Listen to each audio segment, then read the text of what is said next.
যা গরম পড়েছে কি বলবো, এত গরমে একটু টক টক খেতে বেশ ভালোই লাগে। তো কর্তামশাই গিয়েছিল বাজার, ভেবেছিল কাঁচা আমের মানে টক খাবে। তো রোদ্রের মধ্যে এত রোদ্র যে আমগুলো রোদ্রে পেকে এরকম হয়ে গেছে, তাই একটু ভাবলাম যে এটাতে চাটনি করলে ভালো লাগবে না, টক করলে ভালো লাগবে না। তো ভাবলাম ঠিক আছে একটু মাখা করে খাই, গরমের মধ্যে মাখা খেতেও বেশ ভালোই লাগে, তাই আর কি। এই যে দেখুন আরেকজনের অত্যাচার দেখো, দাঁড়া বাবা দাঁড়া দাঁড়া দাঁড়া, দিব দিব, তাই একটু মাখা করছি। কাসুন্দিটা নাই, কাসুন্দিটা শেষ হয়ে গেছে, আর একটা পুরনো আছে সেটা এক্সপায়ার হয়ে গেছে, ওটা খাওয়া যাবে না। তো ঠিক আছে, কার কার জিভে জল এসেছে অবশ্যই কমেন্ট করে জানাবে। যদি যে জিভে জল চলে আসে আহ করে খেয়ে নেবে, দেওয়ার উপায় নেই। ওই যে আরেকজন চিকেন কষা নিয়ে এসেছে, তো বেশ ভালোই লাগে গরমের মধ্যে একটু মাখা খেতে।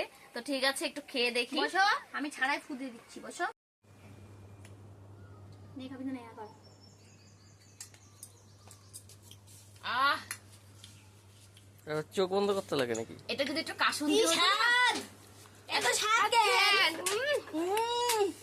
দারুণ টেস্ট লাগতেছে। বাম্পার কিন্তু টেস্টি। কিন্তু একটু কাসুন্দি হলে ব্যাস, আর এমন কিছু না। ভাব করতেছো যেন কোনোদিন খাওই নেই।